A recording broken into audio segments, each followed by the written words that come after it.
Muy buenas noches, mis amados hermanos, Dios me los bendiga grandemente.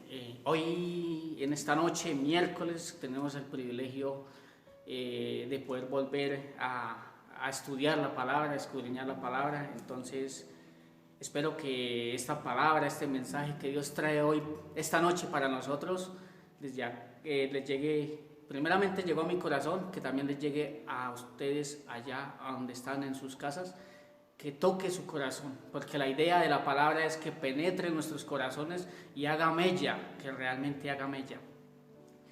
Entonces, mis hermanos, muy contento, muy feliz, porque hasta el día de hoy el Señor ha sido bueno y misericordioso. Entonces, mis hermanos, yo los invito a que vayamos a la bendita y hermosa palabra. Vamos a abrir la carta a Hechos de los Apóstoles, capítulo 3, y vamos a leer el versículo 1 en adelante. Hechos de los Apóstoles, capítulo 3, versículo 1. Entonces, vamos a nuestras Biblias y leemos la bendita palabra en el nombre del Padre, del Hijo y del Espíritu Santo. Amén. Dice así la bendita palabra. Pedro y Juan subían juntos al templo a la hora novena, la de la oración, y era traído un hombre cojo de nacimiento, a quien ponían cada día a la puerta del templo, que se llamaba La Hermosa, para que pidiese limosna de los que entraban en el templo. Este, cuando vio a Pedro y a Juan que iban a entrar al templo, les rogaban que les diese limosna. Pero Pedro, con Juan fijando en él los ojos, le dijo: míranos. Entonces él les estuvo atento, esperando recibir de ellos algo. Mas Pedro dijo: no tengo plata ni oro, pero lo que tengo te doy. En el nombre de Jesús, en el nombre de Jesucristo de Nazaret, levántate y anda. Y tomándole por la mano derecha, le levantó, y al momento se le afirmaron los pies y los tobillos, y saltando se puso en pie, anduvo y entró con ellos en el templo, andando y saltando y ¿qué? Alabando a Dios. Y todo el pueblo le vio andar y alabar a Dios, y le reconocían que era él que se sentaba a pedir limosna a la puerta del templo, La Hermosa, y se llenaron de asombro y espanto por lo que le había sucedido. Amén y amén. Señor, te damos gracias, Señor, por esta palabra. Señor, te pido, Padre, en el nombre de Jesús de Nazaret, que seas tú tomando el control de mi vida, de mi mente y de mi corazón, Señor. Que yo simplemente sea ese vaso, y tú seas esa agua viva, Señor. Háblanos, Señor, a través de tu bendita y hermosa palabra, Señor, en el nombre poderoso de Jesús. Amén y amén. Este pasaje es muy conocido y quizás es un pasaje que quizás ha sido muy predicado, muy tocado. Entonces, pues, hermanos, lo que a mí me llama más la atención de este pasaje es una cosa. ¿Qué tenía Pedro y qué tenía Juan? Más que el milagro, más que la sanación del cojo, ¿qué tenían ellos? En el versículo 6 dice: mas Pedro dijo: no tengo plata ni oro, pero lo que tengo te doy. En el nombre de Jesucristo de Nazaret, levántate y anda. ¿Ellos qué tenían? Ellos tenían ¿qué? El Espíritu Santo de Dios. Estaban llenos del poderoso Espíritu Santo de Dios. ¿Por qué antes del Pentecostés, si vamos al capítulo 2 de Hechos, no lo vamos a leer, pero ahí tiene un título, dice la venida del Espíritu Santo? Ellos antes del Pentecostés no predicaron. Ellos antes del Pentecostés ninguno salió a predicar. ¿Quién era el que predicaba? Jesús de Nazaret. Ellos simplemente lo seguían. Pero ellos comenzaron a predicar, a anunciar el Evangelio, fue después de que recibieron poder de lo alto. Después de que recibieron ¿qué? Al Espíritu Santo. Al Espíritu Santo. Si vamos más adelantico del capítulo 2, en el versículo 14, el primer discurso que dio Pedro, tremendo, poderoso, y Pedro lleno del Espíritu Santo, del poder de Dios, del poder que descendió de lo alto, comenzó a predicar la palabra con denuedo. ¿Y cuántos se convirtieron? Dice la palabra que se convirtieron más de 3,000 personas. ¿Por qué? Porque Pedro era un erudito, era una eminencia, sabía letra o era letrado. No, porque lo que tenía él era poder de Dios. Poder de Dios. Y el que hablaba a través de él era el Espíritu Santo.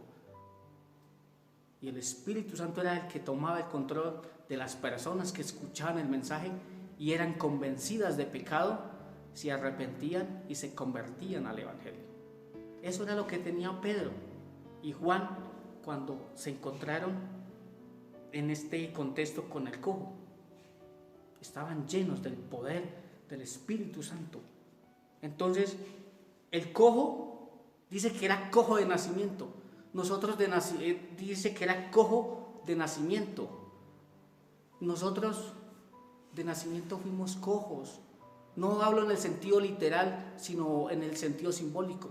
Nosotros de nacimiento nacimos sin Cristo. Nacimos ciegos, muertos espiritualmente. Estábamos en la misma situación que estaba el cojo en la puerta de la iglesia, del templo La Hermosa. En esa misma situación nos encontrábamos nosotros antes de conocer a Cristo Jesús. Antes de conocer al Maestro, en esa misma situación estábamos nosotros. Por eso Pedro le dijo, más en el versículo 6, vuelvo lo repito, más Pedro dijo, no tengo plata ni oro, pero lo que tengo te doy en el nombre de Jesús de Nazaret, levántate y anda. Tomándolo de la mano derecha lo levantó, al momento se le afirmaron los pies y tobillos. Entonces, ¿qué pasa? Cuando el cojo recibió de lo que le dio Pedro, que fue darle a conocer a Jesús de Nazaret, a través del Espíritu Santo, a través de ese milagro, no nos enfoquemos en el milagro físico, por decirlo así, sino a través de la prédica, por decirlo así, de Pedro, le anunció el nombre, por eso dice, en el nombre de Jesús de Nazaret, le reveló el nombre a través del Espíritu Santo. Entonces sus ojos fueron abiertos, así como los nuestros fueron abiertos, y nosotros pudimos conocer a Jesús de Nazaret, porque algún día alguien nos predicó el Señor. Y así como eso, los pies y los tobillos se le afirmaron al cojo, nuestras vidas también se afirmaron. ¿En quién? En Cristo Jesús. Nosotros antes andábamos cojos, vagantes, errantes por la vida, pero alguien nos predicó el Evangelio, alguien nos dio a conocer su nombre a través del Espíritu Santo, y conocimos de Él, y ya se nos afirmaron nuestras vidas fueron afirmadas, nuestros corazones, nuestras vidas fueron y están siendo restauradas a través de Él. Ese es un milagro que recibió el cojo y un milagro que recibimos nosotros. Entonces, Dios fue glorificado a través de ¿quién? Del cojo. Y Dios se glorifica a través de nosotros, o a través de cada persona que conoce del Señor, que le abre las puertas del corazón a Jesús, y él entra ahí y se convierte a Jesús. ¿Quién se glorifica? El Señor se glorifica a través de una persona que se convierte, que se arrepiente y se vuelve a Dios. Eso era lo que ellos tenían, poder de lo alto. En otro contexto de la palabra dice, no me recuerdo exactamente el versículo, pero dice así: y recibiréis poder de lo alto y me seréis testigos. ¿En dónde? En Jerusalén, en Judea, en Idumea, en Samaria y en los confines de la tierra. Recibiréis poder de lo alto y me seréis testigos. El poder que usted y yo recibimos es para ser testigos de Él. ¿Y cuál es el poder? La palabra. El Espíritu de Dios que mora en ti y que mora en mí. Para salir ¿a qué? A predicar y a llevar las buenas nuevas de salvación. Entonces, ¿qué era lo que tenía Pedro y Juan? Tenían el conocimiento de Cristo, tenían la presencia de Jesús, tenían el Espíritu de Dios y dieron a conocer al cojo su nombre, y su nombre fue glorificado a través de un milagro. Entonces, vamos a ver qué nos enseña el versículo 11. Y dice así: y teniendo asidos y a Pedro y a Juan, el cojo que había sido sanado, todo el pueblo atónito, escuchen bien, atónito, ¿qué quiere decir? Como asombrados, maravillados. Concurrió a ellos al pórtico que se llama de Salomón. Y viendo esto, Pedro respondió al pueblo: varones israelitas, ¿por qué os maravilláis de esto? ¿O por qué ponéis los ojos en nosotros como si por nuestro poder o piedad hubiésemos hecho andar a este? ¿Qué me quiere decir esto? La gente no conocía a Jesús, y la gente que estaba ahí no conocían de Cristo. Entonces estaban maravillados, fue por el milagro que ellos vieron. Estaban atónitos, sorprendidos de que un cojo de nacimiento, estoy hablando en el sentido literal, o sea, físico, ese cojo de nacimiento caminó. Entonces el pueblo estaba sorprendido, maravillado. Y Pedro sí como que los aterriza un poquito. ¿Por qué os maravillas? ¿Por qué se maravillan de esto? Entonces, ¿qué hizo Pedro? Tomó el milagro. Tomó el milagro de este cojo, lo que Dios hizo en él, y hizo provecho de eso. ¿Para qué? Para presentarles al Señor. Y comenzó a predicarles. Vamos a ver qué dice el versículo 13. Leo el 12. Y viendo esto, Pedro respondió al pueblo: varones israelitas, ¿por qué os maravilláis de esto? ¿O por qué ponéis los ojos en nosotros como si por nuestro poder o piedad hubiésemos hecho andar a este? Dice el verso 13: el Dios de Abraham, de Israel y de Jacob, el Dios nuestro, de nuestros padres, ha glorificado a su Hijo Jesús, quien vosotros entregasteis y negasteis delante de Pilato, cuando éste había resuelto ponerle en libertad. Mas vosotros negasteis al santo, al justo, y pediste que se os diese a un homicida.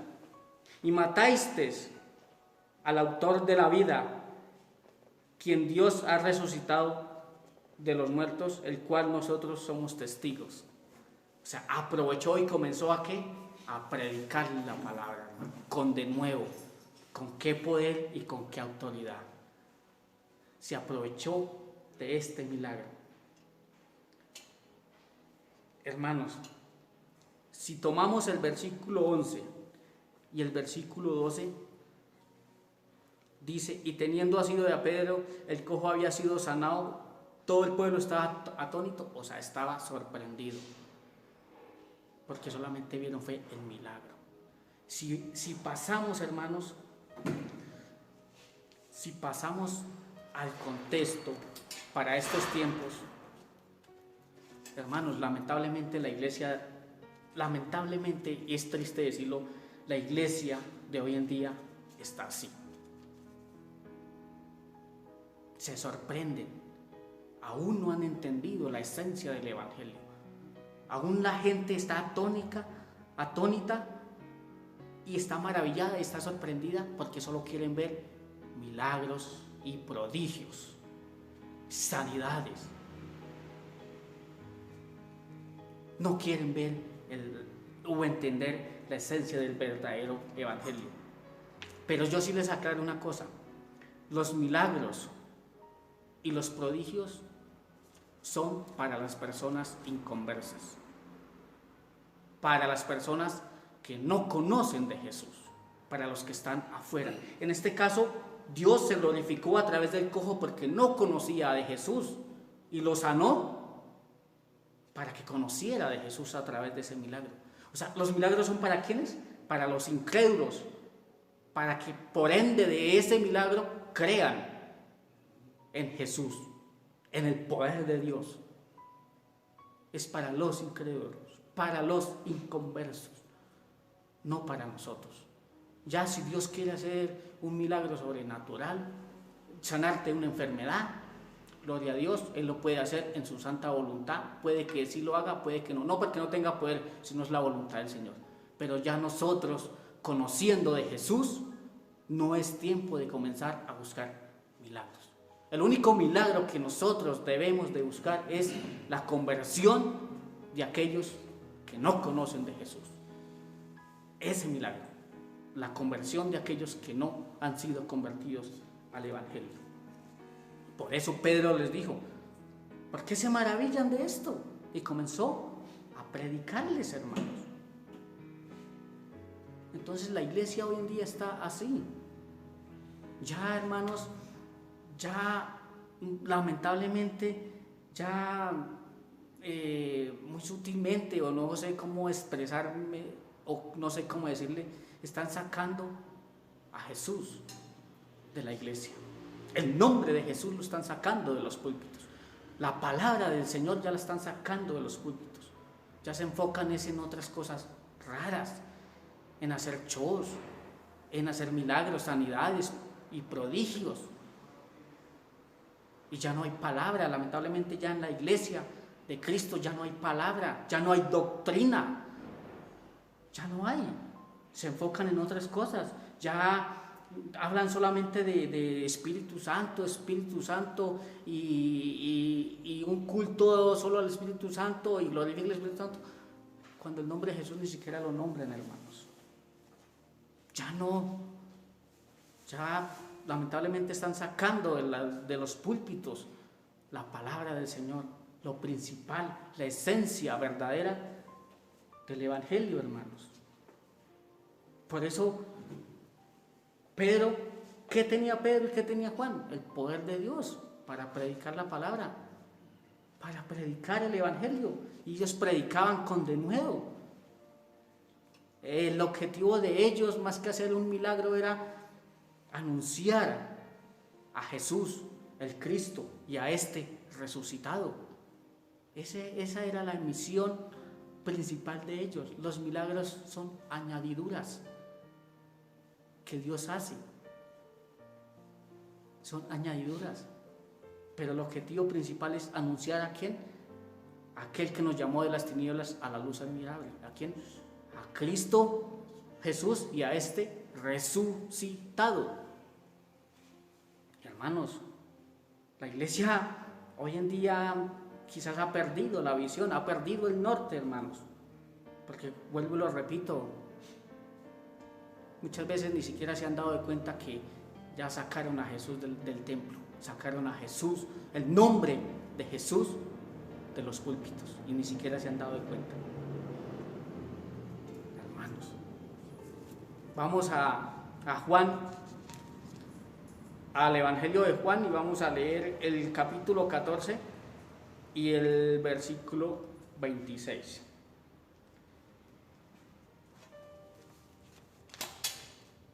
Dice así la palabra de Dios: mas el Consolador, el Espíritu Santo, a quien el Padre enviará, ¿en quién? En mi nombre, Él os enseñará todas las cosas y os recordará todo lo que yo les he hablado.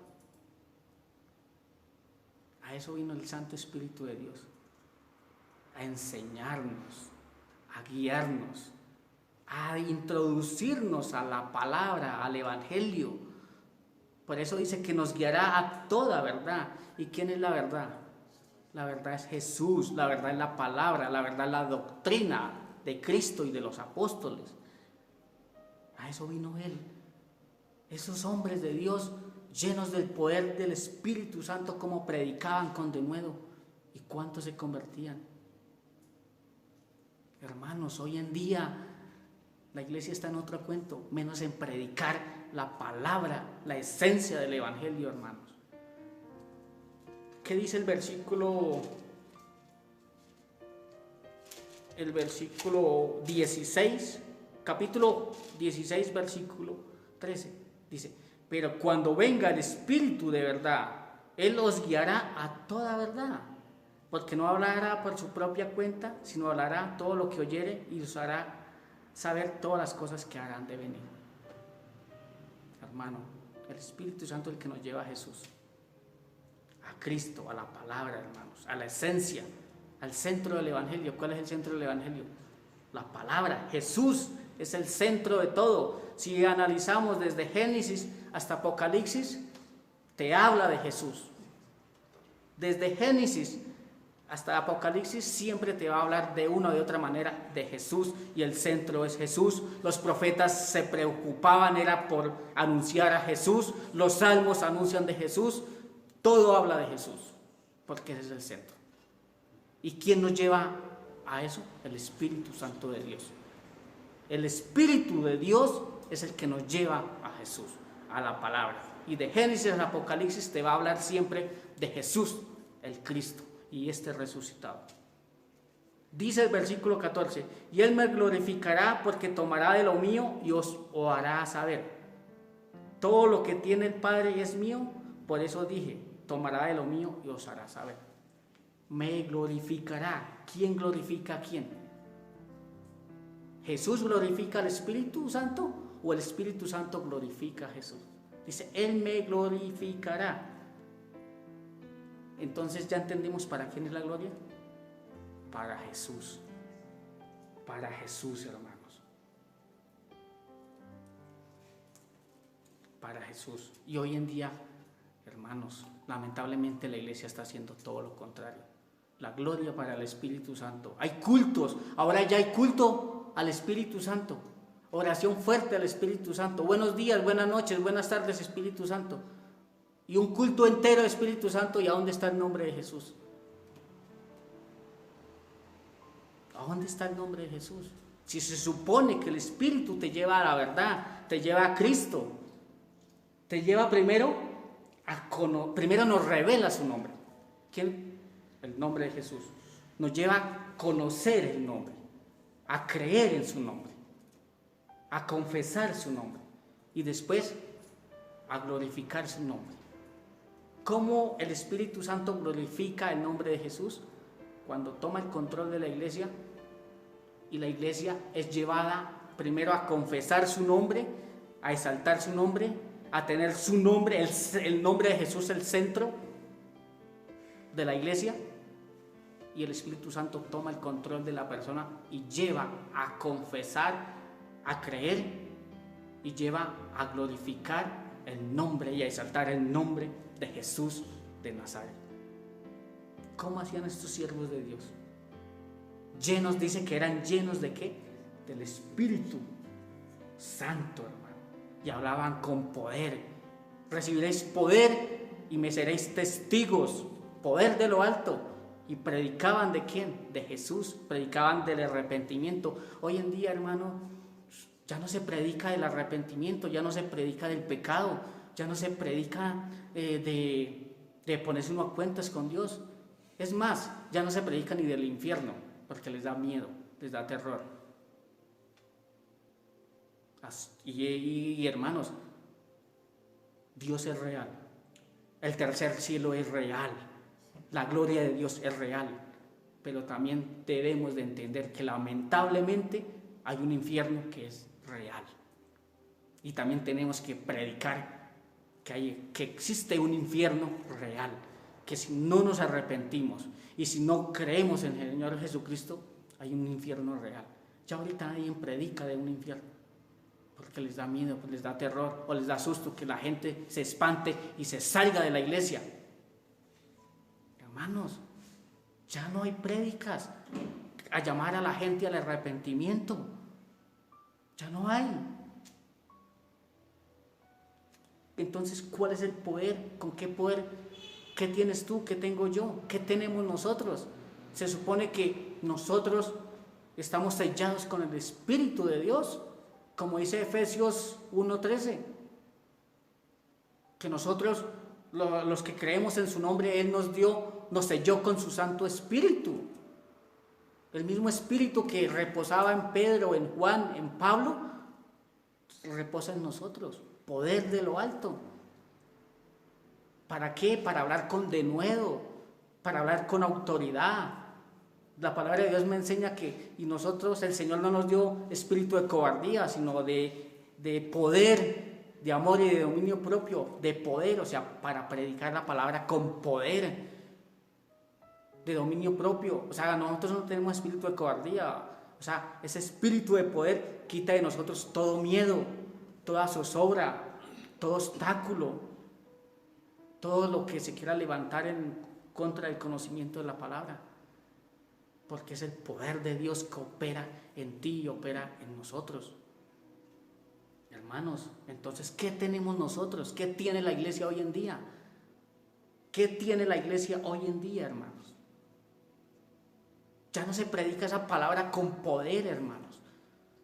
Ni se predica con poder y la gente tampoco quiere escuchar ese evangelio de poder. Ya no lo quieren escuchar. Quieren escuchar ese otro tipo de evangelio. Solo milagros, prodigios, sanidades.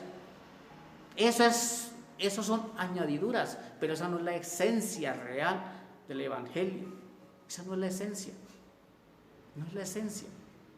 Porque si vamos a ver un milagro físico, de todas maneras, Dios puede sanar una enfermedad. Amén, gloria a Dios, lo puede hacer en su santa voluntad. Pero de todas maneras te sana esa enfermedad, pero si vamos a ver al transcurso de 10, 15 años tenemos que morirnos. De todas maneras tenemos que morirnos, despegar de este cuerpo. Entonces, más que sanar lo físico, Él quiere sanar en lo espiritual. El milagro más poderoso que puede existir es cuando una persona se convierte al evangelio, abre su corazón y recibe el evangelio, el poder, la palabra, la doctrina de Cristo, la recibe y se convierte a Jesús y sus pies son afirmados en la roca que es Cristo. Hermanos, yo quiero tomar un ejemplo de un hombre que fue lleno del Espíritu Santo, que me lo registra la Biblia.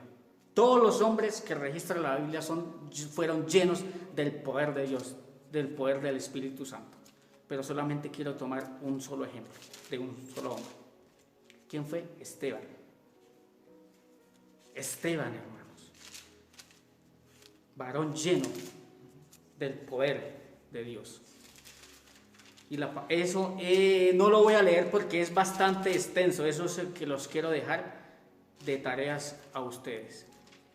Eso está en Hechos, lo conseguimos en Hechos 7. Todo el capítulo 7 me habla de ese hombre, de ese varón, de ese siervo que fue lleno del Espíritu Santo, del poder de lo alto.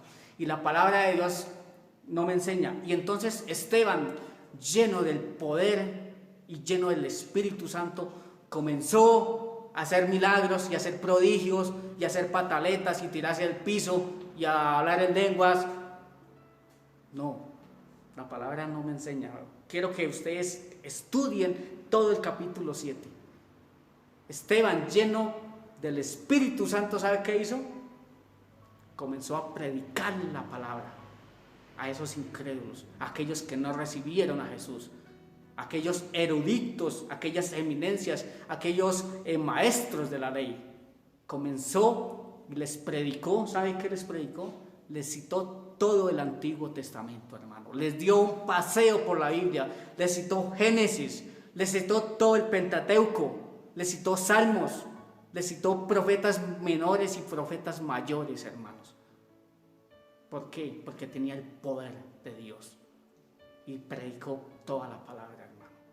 Les habló de Moisés, les habló toda la ley de Moisés, con las cuales aquellos eruditos y eminencias de la ley se jactaban, pero no la entendían.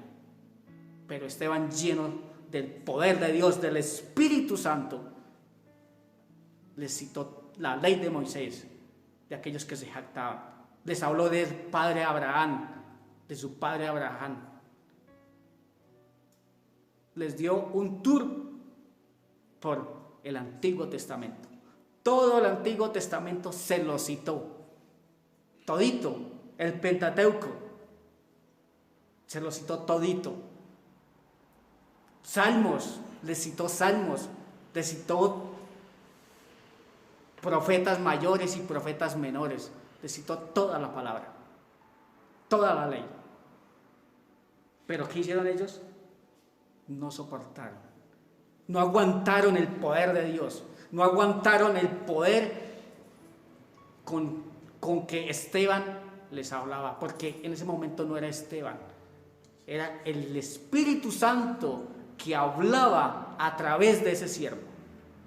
Tenía el control absoluto de Esteban, y Esteban les dio palabra, les dio doctrina que ellos no aguantaron, doctrina que ellos no soportaron, palabra que ellos no aguantaron y no soportaron, y por eso lo mataron. ¿Ve a qué nos lleva el Santo Espíritu de Dios?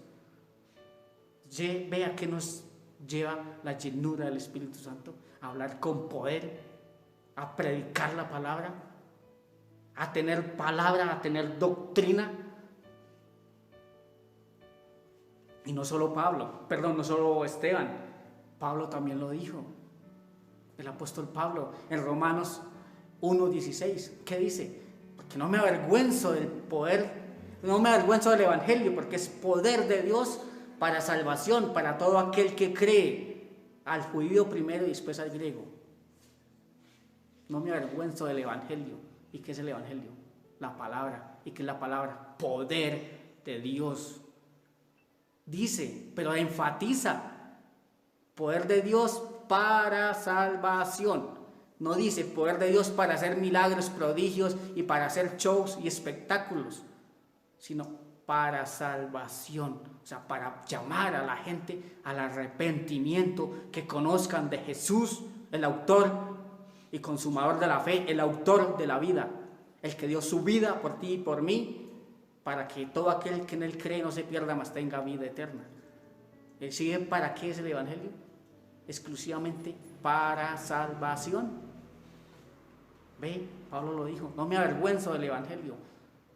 ¿Qué tenía Pablo? Poder de Dios. ¿Qué tenía? Poder de Dios, o sea, tenía palabra, tenía doctrina, tenía el evangelio, tenía Cristo en su corazón. Hablaba de Cristo porque lo tenía en su corazón, en su mente. Y vamos a ver las cartas que escribió Pablo, me hablan de doctrina. Las cartas que escribió Juan, el que iba con Pedro en esta ocasión cuando hicieron la curación del cojo, las cartas de Juan, ¿de qué me hablan? Exactamente, mera doctrina. Las cartas de Pedro, doctrina, palabra. El Apocalipsis, doctrina. ¿Ve? Doctrina que por la cual hoy en día ya no existe en la iglesia. Ya la están sacando a un lado. Están sacando a Jesús de los púlpitos. Y ni siquiera, muchas veces ya sacaron a Jesús de los púlpitos y ni siquiera se han dado de cuenta. Entonces, ¿qué tenemos nosotros, hermanos? ¿Qué tienes tú para dar? ¿Tenemos el poder de lo alto? Mira, hermanos, yo sí les digo una cosa. En una iglesia puede faltar todo. Pueden faltar los salmistas, pueden faltar los cantores. Y si analizamos, el Antiguo Testamento me habla mucho de alabar al Señor, me habla mucho de los salmistas y de los cantores.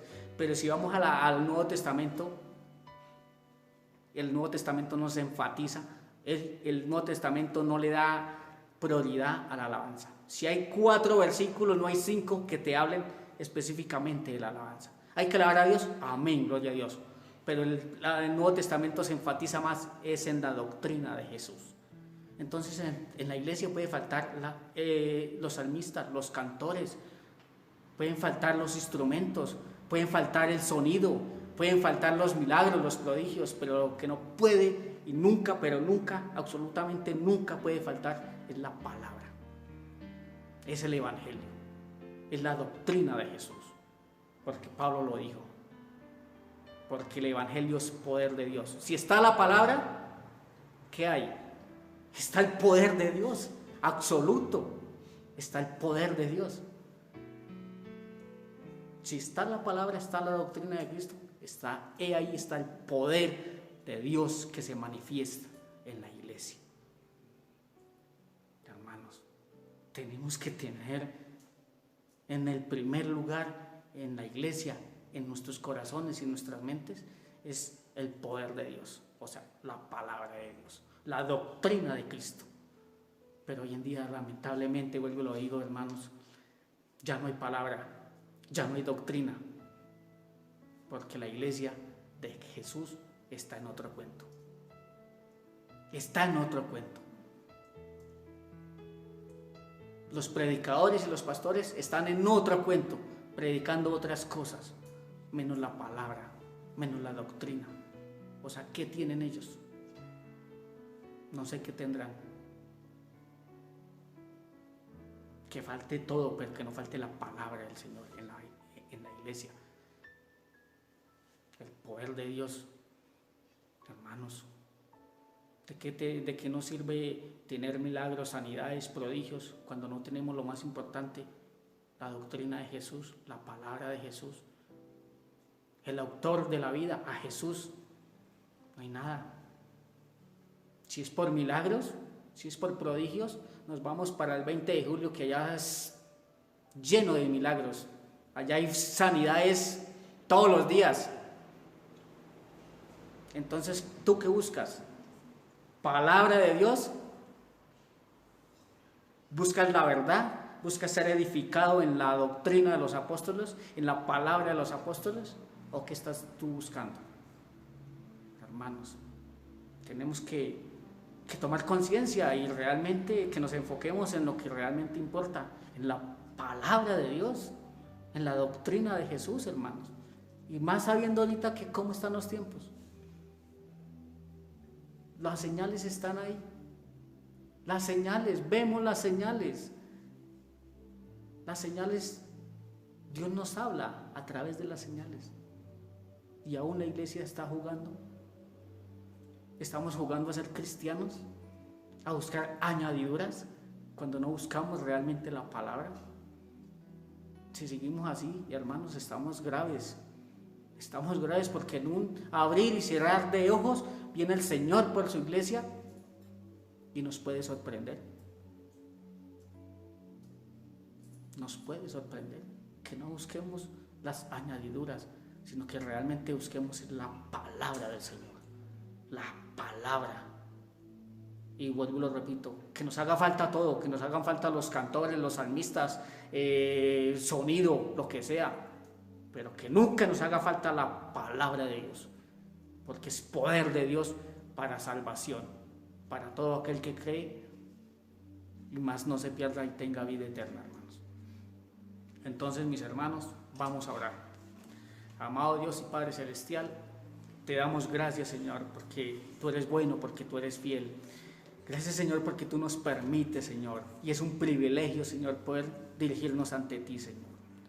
Gracias, bendito Dios, Señor, porque en un tiempo atrás, Señor, andábamos como ese cojo que se paraba allá en la puerta del templo, la hermosa. Andábamos como él, no te conocíamos, nuestros pies estaban por allá en otro lado, pero gracias, Señor, porque tú nos abriste los ojos, Señor. Tú nos afirmaste en nuestros pies, Señor, y nuestros tobillos, Señor. Tú nos colocaste firmes nuestros pies en la roca de nuestra salvación, que eres tú, Señor, Jesús de Nazaret. Muchas gracias, Señor, porque como tú, Señor, nos dijiste, es necesario que yo me vaya, pero tranquilos, porque yo no los voy a dejar solos, no los voy a dejar huérfanos. Yo me voy, pero les enviaré al Consolador, al Espíritu Santo, al Espíritu de verdad, al que va a estar con ustedes para darles fortaleza. Él hablará por mí y les recordará todas las cosas que yo les he dicho, por si se les ha olvidado. Gracias, Señor, porque es tu Santo Espíritu, Señor. Es tu santo y poderoso Espíritu que nos lleva a ti, Señor, a la palabra, a la doctrina de Jesús. Es tu Santo Espíritu quien nos revela tu nombre, Señor. Es tu Santo Espíritu quien nos lleva a creer en tu nombre. Es tu Santo Espíritu que nos lleva a confesar tu nombre, Señor. Es tu Santo Espíritu que nos lleva a alabar y a glorificar y a exaltar tu nombre, el nombre de Jesús de Nazaret. Gracias, Señor, porque es tu Santo Espíritu el que nos lleva a predicar tu palabra con denuedo. Porque tu palabra me enseña: y recibiréis poder de lo alto. Y cuando reciban ese poder de lo alto, que es la llenura del Espíritu Santo, me seréis testigos en Jerusalén, en Samaria, en Judea, en Idumea, en Galilea y en los confines de la tierra. Gracias, Señor, porque no somos nosotros quien hablamos, sino eres tú a través de tu palabra, Señor. Eres tú. Ese es el Espíritu Santo quien llena nuestros labios, Señor. Gracias, bendito Dios, Señor. Ayúdanos, Señor, y afirma nuestros pies, Señor. Así como tú afirmaste los pies de aquel cojo, afirmaste sus tobillos, y él comenzó a cantar y a brincar y a alabar tu nombre. O sea, cambió, le dio un giro total a su vida. Señor, gracias, Señor, porque eres tú también que hiciste en nosotros eso. Afirmaste nuestros pies, Señor, en ti, en tu palabra, en tu verdad. Ya no somos cojos. Afirmaste nuestros pies en tu palabra, Señor. Restauraste nuestras vidas. Estás restaurando nuestras familias, Señor. Muchas gracias, bendito Dios, Señor. Y gracias, Señor, porque tú nos has dejado solos. No somos huérfanos. Tenemos al Espíritu de Dios, al Espíritu de verdad, al Consolador, al que nos guía a toda verdad, al que nos guía a Jesús el Cristo, Señor, al que nos guía a la palabra, al que nos guía a la doctrina, al que nos enseña la doctrina de Jesús, la palabra. Ayúdanos, Señor, a que nunca saquemos tu nombre de la iglesia, de nuestras mentes, de nuestros corazones, Señor. A que tu nombre permanezca siempre en nosotros y que sea el centro, porque Jesús es el centro del Evangelio, es el centro de la Biblia, y la Biblia es toda, desde el Génesis hasta el Apocalipsis, te habla y da testimonio de que Jesús es Dios hecho hombre y hecho carne. Muchas gracias, Señor. Exaltamos tu nombre, bendecimos tu nombre y glorificamos tu nombre. Gracias, Padre, en el nombre poderoso de Jesús de Nazaret. Amén, amén y amén. Dios me los bendiga, mis hermanos, grandemente. Hasta una próxima oportunidad, y que espero, hermanos, que esta palabra realmente haga mella en nuestras vidas y en nuestros corazones. Que no sea una prédica más, que no sea una prédica más y ya, sino que realmente seamos no solo oidores de la palabra, sino que realmente seamos hacedores de ella, caminemos en ella, que nos apropiemos de esa palabra que es para nosotros, que nos apropiemos de ella, nos atesoremos en nuestro corazón y que caminemos en ella, porque ese es el poder de Dios que está en ti y que está en mí. La palabra de Dios es poder de Dios. Amén. Dios los bendiga, mis hermanos. Chao, mil bendiciones.